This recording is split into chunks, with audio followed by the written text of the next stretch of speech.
I'm looking at this question about L. Bloomfield's types of borrowing. Can you help me figure it out? The first option is cultural borrowing. Do you think this is one of Bloomfield's major types? Yes, cultural borrowing is indeed one of the major types of borrowing according to Bloomfield. It occurs when one culture adopts words from another culture, often to fill a gap in their own language. For example, English has borrowed sushi from Japanese. That makes sense. The next option is lexical borrowing. Is this a major type? While lexical borrowing is a common term in linguistics, it refers broadly to the adoption of words from one language into another. However, Bloomfield specifically highlighted cultural borrowing and dialect borrowing as his major types. So, lexical borrowing isn't specifically one of his two major types. Got it. The next option is pronunciation borrowing. What about this one? Pronunciation borrowing isn't considered a major type according to Bloomfield. It's more of a phenomenon where the pronunciation of borrowed words is influenced by the borrowing language's phonetic system. It's not one of the two main types he identified. All right. How about syntactic borrowing? Does this fit into Bloomfield's categories? Syntactic borrowing refers to adopting syntactic structures from one language into another. While it's an interesting concept in linguistic studies, it's not one of Bloomfield's major types of borrowing. What about dialect borrowing? Yes, dialect borrowing is the other major type identified by Bloomfield. This occurs when elements from one dialect are adopted into another, often due to close contact between speakers of different dialects. For instance, dialectal variations in pronunciation or vocabulary might spread from one region to another. I'm working on this question about L. Bloomfield's types of borrowing. Can you help me figure it out? The question asks which two major types of borrowing were identified by L. Bloomfield. The options are cultural borrowing, lexical borrowing, pronunciation borrowing, syntactic borrowing, dialect borrowing, B and C only, A and E only, and D and E only. All right, let's go through each one. The first option is cultural borrowing. What do you think about this one? I think cultural borrowing is a valid type. It refers to the adoption of cultural elements, like customs or ideas, from one language or culture to another. Correct. L. Bloomfield did mention cultural borrowing as one of the major types. What's next? The next one is lexical borrowing. Lexical borrowing involves adopting words from another language. While it's a common form of borrowing, Bloomfield specifically categorized borrowing types more broadly. So, it might not be the answer we're looking for here. Exactly. What about pronunciation borrowing? I don't recall pronunciation borrowing being highlighted by Bloomfield. It seems more like a detailed aspect of how words might be borrowed. Right. Bloomfield didn't specifically list pronunciation borrowing as a major type. The next one is syntactic borrowing. Syntactic borrowing refers to adopting grammatical structures from another language. While it's an interesting concept, Bloomfield didn't specify it as a major type. So, that leaves us with dialect borrowing. Yes, dialect borrowing is indeed one of Bloomfield's major types. It involves borrowing features from one dialect into another. So, the correct pair must be cultural borrowing and dialect borrowing. Exactly. That matches the option A and E only. And the other combinations like B and C only and D and E only are incorrect because they include options that Bloomfield didn't specifically list as major types. I'm stuck on this question about split and merger. Can we discuss it together? The question asks what split and merger are. The options are syntagmatic change, paradigmatic change, phonological sound change, lexical convergence, morphological reformation, A and D only, D and E only, and B and C only. Let's break down each option. The first one is syntagmatic change. Do you think split and merger fall under this category? I don't think so. Syntagmatic change refers to changes in the sequence or structure of elements in a language, like word order. Split and merger seem more related to sounds than to structure. I agree.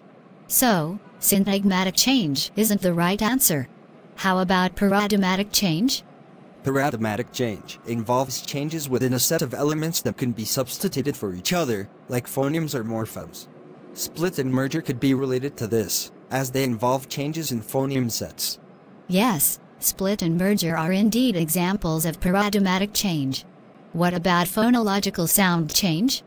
That seems to fit as well. Split and merger are types of phonological sound changes, where sounds either split into different phonemes or merge into a single one. So, paradigmatic change and phonological sound change both make sense. What about lexical convergence? Lexical convergence refers to words from different languages or dialects becoming more similar over time, which doesn't really apply to split and merger. Right, that's not related. And morphological reformation? Morphological reformation involves changes in the structure of words, like how morphemes combine, which also isn't about split and merger. So, it looks like the correct combination is paradigmatic change and phonological sound change. Yes, B and C only is correct. The other combinations like A and D only and D and E only are incorrect because they don't include both paradigmatic change and phonological sound change. I'm struggling with a question about Basil Bernstein's theory on language codes. Can you help me out? What's the question? The question asks which two codes Basil Bernstein proposed in his theory. The options are alternative code, elaborated code, source code, target code, restricted code, A and C only, B and E only, and C and D only. Okay, let's go through each option. The first one is alternative code. Does that sound familiar? I don't think so. I don't remember alternative code being mentioned in Bernstein's theory. You're right. Bernstein didn't propose an alternative code. What about elaborated code? Elaborated code sounds correct. It's one of the codes Bernstein identified that is typically used in formal, educational settings, allowing for more complex and explicit expression. Exactly. Elaborated code is definitely one of the codes. Next, we have source code. Source code doesn't seem relevant here. It sounds more like a term from programming or computer science. Yes, source code isn't related to Bernstein's theory. How about target code? Target code also doesn't ring a bell in the context of Bernstein's work. It doesn't seem to fit. Agreed. The last individual option is restricted code. Restricted code is another correct one. Bernstein identified it as the language used in more informal settings, often with a more limited range of expression and relying heavily on shared understanding. That's right. So, we have elaborated code and restricted code as the two codes Bernstein proposed. Can you help me with a question about Michael E. Krauss? It's about the languages he specialized in. The question asks which languages Michael E. Krauss is known for his work on. The options are Nyungan, Athabascanist, Ak, Warlpiri, Tiwi, A and B only, B and C only, and C and E only. Let's start with the individual languages. Do you think he specialized in Nyungan? I don't think so. Nyungan refers to a group of Aboriginal languages in Australia, and they don't recall Krauss working on them. You're right. Krauss didn't specialize in Nyungan languages. What about Athabascanist? Yes, Athabascanist sounds correct. Krauss did extensive work on the Athabascan languages, which are spoken by Native American tribes in Alaska and parts of Canada. Exactly. Krauss is well known for his work on Athabascan languages.